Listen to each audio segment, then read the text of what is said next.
The Kanban chart is a workflow management tool that can help you track the status of various projects and tasks over time.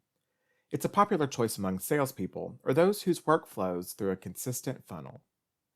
The Kanban chart is a flexible tool that works great at both the personal and organizational level. You can keep a personal Kanban chart to help monitor the flow of your own tasks, or organizational Kanban charts to help keep your team on the same page.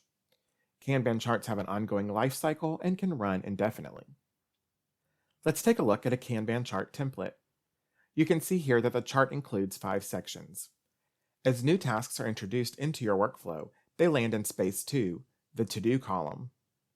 If you miss your deadline or a task falls by the wayside, it gets moved back to the Backlog column.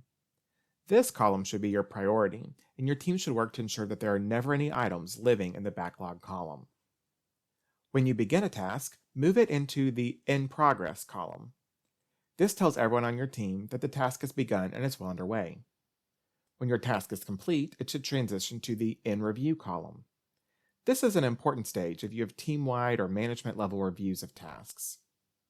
Once the review is complete, the item can either go back to the In Progress column if revisions are necessary, or move to the Completed column.